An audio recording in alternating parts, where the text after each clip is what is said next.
আর অন্যদিকে আমরা দেখলাম যে টিকিট নিয়ে এবার বিজেপিতে বেসুরো রুদ্রনীল ঘোষ। দলের প্রায় অনেকগুলো হোয়াটসঅ্যাপ গ্রুপ ছাড়লেন রুদ্রনীল। তিনি এই মুহূর্তে রয়েছেন, রুদ্রনীল ঘোষ আমাদের সঙ্গে রয়েছেন।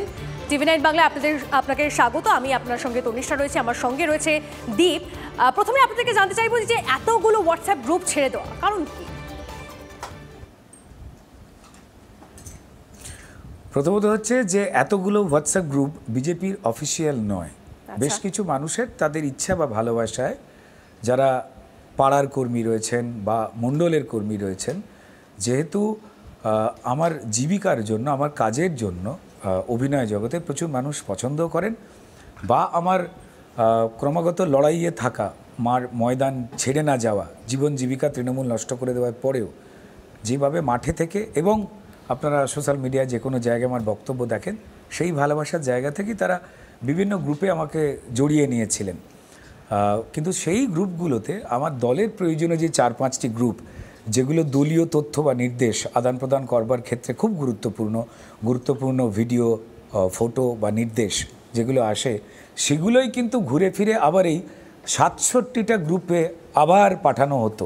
তো ফলত মোবাইলে এতগুলো গ্রুপের মাঝখানে প্রয়োজনীয় গ্রুপের যে মেসেজ, সেগুলো অবশ্যই বিভ্রান্তির মধ্যে পড়তে হতো আমাকে। রুদ্রদা, একদম লোকসভা ভোট যখন শিওরে, আমি বুঝতে পারছি আপনার কথা, লোকসভা ভোট যখন শিওরে, এবং আপনি নিজেও একাধিকবার বলেছেন যে আপনি যেভাবে অ্যাক্টিভলি বিজেপিটা করছেন, এতদিন ধরে এত লড়াই করছেন, এত সংগ্রাম করছেন, লোকসভার টিকিট আপনিও এক্সপেক্ট করেছিলেন। মাত্র 4 আসনের প্রার্থী দেওয়া এখনো বাকি রয়েছে, মোটামুটি বাকি সব আসনে বিজেপির প্রার্থী দেওয়া ঘোষণা হয়ে গেছে। কোথাও একটা টিকিট না পাওয়া আর হোয়াটসঅ্যাপ গ্রুপগুলো ছেড়ে দেওয়া একটু বেশি কাকতালীয় হয়ে যাচ্ছে না রুদ্রদা? দেখুন, কাকতালি হলে তো আমার কিছু করার নেই। এর আগে আরও 25টা গ্রুপ আমি ছেড়েছি, 25। এবার মানুষ আমাকে ভালোবাসেন বলে তারা যদি সব গ্রুপে নিয়ে নেন, আমার এগুলো তো একটা বিজেপির অফিসিয়াল গ্রুপ নয়। যেগুলো অফিসিয়াল গ্রুপ রয়েছে, অফিসিয়াল গ্রুপ ছাড়াও আরও বেশ কিছু প্রয়োজনীয় গ্রুপ আছে, যেগুলোর মধ্যে দিয়ে আমাকে ভবিষ্যতের কাজ এবং বিজেপির যে পরিকল্পনা, সেগুলো আমায় সার্কুলেট করতে হয়, সেই গ্রুপে থাকতে হয়, সেগুলো তো অবশ্যই রয়েছি। এবার যদি প্রার্থী তালিকার ক্ষেত্রে বলেন, আমি বলবো যে হ্যাঁ, একটু মন খারাপ তো আমার হয়েছে। আমি অভিমানী, বিক্ষুব্ধ এমনটা নয়, একদমই নয়। কারণ আমাকে প্রার্থী হতে ভারতীয় জনতা পার্টি তো শিখিয়েছে, তারাই তো পরিষ্কার আমাকে এই জায়গায় এনেছেন। ভবানীপুরে আমার হাওড়ার শিবপুরের জায়গা থেকে তারা তুলে নিয়ে এসে ভবানীপুর মমতা বন্দ্যোপাধ্যায়ের গড়, তৃণমূলের মতো গড়ের মতো এলাকায় ফেলেছেন। ইলেকশন চলাকালীন আমি 3-4 বার আক্রান্ত হয়েছি, ইলেকশনের পরেও জমিতে পড়েছিলাম এবং আমার জীবন জীবিকা নষ্ট করে দেওয়া হয়েছে। তারপরে আমার আন্দোলন, আমার প্রতিবাদ আরও সোচ্চার হয়েছে, আপনারা সবাই জানেন এবং দেখেওছেন। দেখুন, লোকসভার প্রার্থী হতে গেলে খুব স্বাভাবিক কারণেই যে পরিচিতির দরকারটা হয় 7টা বিধানসভাতে, বা ধরুন যে লড়াইয়ের ময়দানে থাকবার যে অভিজ্ঞতার বা প্রমাণের জায়গা দরকার হয়, যেটা দল অবশ্যই চায়, তো তার নিরিখেই তো প্রার্থী নির্বাচন করা হয়। এবং যাদের নির্বাচন করা হয়েছে খুব গুরুত্বপূর্ণভাবে তারা সঠিক এবং যোগ্য। কিন্তু সেখানে আমি বা আমার মতো লোকজন কেন নেই, এটা ভেবে যদি একটু মন খারাপ হয়, তো তাতে অসুবিধা কোথায় রইল?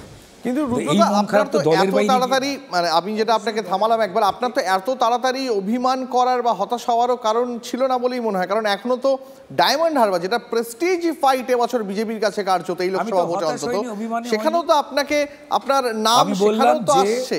অভিমান তো কোথায়?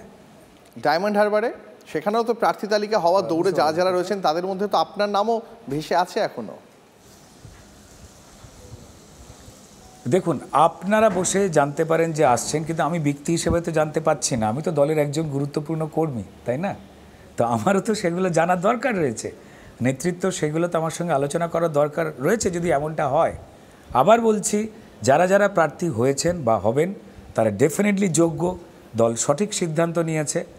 আমি লড়াইয়ের ময়দানে ছিলাম, আছি, থাকব, এবং এই বিজেপির হয়ে কাজ করতে করতে এই ভোটে হয়তো আমায় অন্য দায়িত্ব দেওয়া হবে, আমি সেই দায়িত্ব পালন করার সঙ্গে সঙ্গে অবশ্যই বোঝবার চেষ্টা করব। রুদ্রনীল বাবু, আমি তনিষ্টা কথা বলছি আপনার সঙ্গে, একবার একটু থামাতে আপনাকে বাধ্য হচ্ছি। একটা প্রশ্ন রয়েছে আমার, সেটা হচ্ছে যে এই যে আপনার একটা আশা ছিল যে আপনি প্রার্থী হতে চেয়েছেন বা প্রার্থী হতে পারেন, এই যে একটা আশা ছিল, যদি আপনাকে প্রার্থী না করা হয়, এখনো যদিও 4টে আসন ফাঁকা রয়েছে, যদি আপনাকে প্রার্থী নাও করা হয়, সেক্ষেত্রে কি আপনি দলের উচ্চ স্তরের যারা নেতৃত্ব রয়েছে তাদের সঙ্গে কথা বলবেন বা আলোচনা করবেন? দেখুন, আমার মিনিমাম পরিচিত যতটুকু রয়েছে তা দিয়ে বোধহয় সবাই সব খবর হয়তো রাখেন, বা তাদের কাছে নিশ্চয়ই যে কোনো খবর যাবে। আমি দলের পক্ষে ছিলাম, আছি, থাকবো। দেখুন, 4টে বছর আমার কেরিয়ারে নষ্ট করেছে তৃণমূল এবং ভারতীয় জনতা পার্টির হয়ে লড়াই করতে গিয়ে। 200 কর্মীর প্রাণ আমাদের গেছে। আমার প্রাণ যায়নি, আমি আহত হয়েছি, রক্তাক্ত হয়েছি, আমার জীবিকা তছনছ করে দেওয়া হয়েছে। আমি লড়াইয়ের ময়দানে থেকে বিজেপি যে দায়িত্ব দিচ্ছে বা দেবে, সেই দায়িত্ব পালন করতে করতে অবশ্যই তো অনুধাবন করব যে আমাকে প্রার্থী হতে গেলে লোকসভায় আর কোন কোন যোগ্যতায় আমার অপূর্ণতা রয়েছে, সেটা আমি পূরণ করব কি করে। রুদ্রদা, খুব পরিষ্কার করে সোজাসুজি একটা প্রশ্ন আপনাকে করছি। ডায়মন্ড হারবারে যদি অভিষেক বন্দ্যোপাধ্যায়ের বিরুদ্ধে বিজেপি আপনাকে টিকিট দেয়, আপনি কি লড়তে প্রস্তুত? দেখুন, 4টে জায়গা এখনো বাকি রয়েছে, তার মধ্যে ডায়মন্ড হারবার অবশ্যই উল্লেখযোগ্য, কারণ ওখানে সবথেকে বেশি তৃণমূল অভিষেক বন্দ্যোপাধ্যায়ের লাঙল দিয়ে ক্রিমিনাল চাষ অনেক বেশি করেছেন, যে কারণে দীর্ঘদিন আপনারা মিডিয়ারা যেভাবে নির্বাচন হয় সেইটাও কভার করতে আপনারা ঢুকতে পারেননি, এবং বহু জায়গাতে ভোটও দিতে পারেনি। দল যদি বলে অবশ্যই সেখানে প্রার্থী হব, আমি কেন, যে কোনো কেউই হবেন দল নির্দেশ দিলে। দাদা, একটা প্রশ্ন আবার আপনাকে করতে বাধ্য হচ্ছি। ধরুন, অন্যান্য দল থেকে, আমি খুব স্পেসিফিক করে বলি তৃণমূল থেকেই, যারা বিজেপিতে এই লোকসভা ভোটের আগে আগে যোগ দিয়েছেন তাদের মধ্যে অনেকেই টিকিট পেয়ে গেছেন। আপনি দীর্ঘদিন ধরে বিজেপিটা করছেন, অনেক এমন সমাবেশ রয়েছে যেখানে আপনি একা কার্যত আর 10-15 জনকে নিয়েও জমায়েত করেছেন এবং কর্মসূচি পালন করেছেন। এইরকম একজন কর্মী হওয়ার সুবাদে টিকিট না পাওয়াটা লোকসভা ভোটের কাছে, এটা কি একটু বাড়তি অভিমানের জায়গা আপনার কাছে? বাড়তি না, আমি আবার বলছি বাড়তি না। দেখুন, দলীয় নেতৃত্ব, রাজ্য নেতৃত্ব, তারা প্রাইমারিলি নির্বাচন অবশ্যই করেন এবং তারপর যেহেতু কেন্দ্রীয় দল সেখানে পাঠান, এবার সেখানে গিয়ে আলোচনা হয়, হ্যাঁ না সেখানেই ঠিক হয়। কিন্তু আমি আমার দিক থেকে একজন কর্মী হিসেবে আমি কখনো নিজেকে নেতা মনে করি না। নেতা হতে গেলে আরও অনেক যোগ্য হয়ে উঠতে হয়, অনেক মানুষের ভরসার মানুষ হয়ে উঠতে হয়। এখনও পর্যন্ত প্রার্থী হতে গেলে যারাই এসেছেন তারা যোগ্য, দল তাদের দিয়েছে।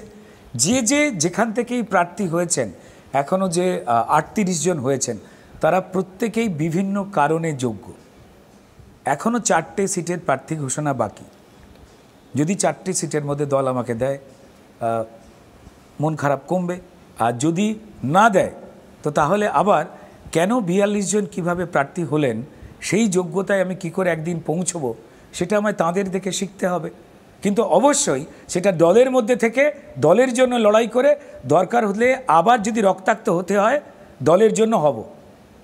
রুদ্রনীলদা, আমার শেষ প্রশ্ন আপনার কাছে, আমি খুব পরিষ্কার করে আবারও বলছি, তাপস রায়, অর্জুন সিং তৃণমূল থেকে বিজেপিতে এলেন, লোকসভার টিকিট পেলেন, ভোটে দাঁড়াচ্ছেন। আপনি দীর্ঘদিন ধরে বিজেপিটা করছেন, টিকিট পেলেন না, এটা আপনার কাছে একটু বাড়তি খারাপ লাগার জায়গা, এবং এর বিরুদ্ধে আপনি কি অন্য কোনো পদক্ষেপ করার কথা ভাবছেন? আমি খুব পরিষ্কার করে জানতে চাইছি আপনার কাছে। হ্যাঁ, পদক্ষেপ তো ডেফিনেটলি করার কথা ভাবছি। পদক্ষেপটা হচ্ছে আরও বেশি করে আমায় কাজ করতে হবে বিজেপির হয়ে, এই তৃণমূলের লুটতরাজের বিরুদ্ধে আরও বেশি করে প্রতিবাদী হতে হবে। এটা আমার দলের প্রতি দায়িত্ব। মাননীয় নরেন্দ্র মোদীজির নেতৃত্বে সাধারণ নিম্ন মধ্যবিত্ত এবং নিম্নবিত্ত প্রান্তিক মানুষের জন্য ধর্ম, দল, মত, পেশা নির্বিশেষে যে আন্দোলনের জোয়ার বিশ্বাস মোদীজি সবকটা কর্মীর মধ্যে তৈরি করেছেন, সেটা ছড়াবার জন্য আমার মতো জনপ্রিয় মুখকে দল যেখানে আরও বেশি করে ব্যবহার করবে, আরও তীব্র প্রতিবাদ করব এই লুটতরাজের বিরুদ্ধে। আর আবার বলছি, অর্জুন বাবু হোক, তাপস বাবু হোক, যারা এসেছেন তাদের বহুদিনের রাজনৈতিক অভিজ্ঞতার মানুষ তারা, তাই তাদের প্রতি আমার অকুণ্ঠ সম্মান রইল। দল যে সিদ্ধান্ত নিয়েছে যে কোনো প্রার্থী নির্বাচনের ক্ষেত্রে সেটা ঠিক, কিন্তু আমার খামতি কোথায় সেটাও খুঁজে বার করাটা আমার গণতান্ত্রিক অধিকার। আপনাকে অনেক ধন্যবাদ আমাদের সঙ্গে সময় দেওয়ার জন্য, কথা বলার জন্য।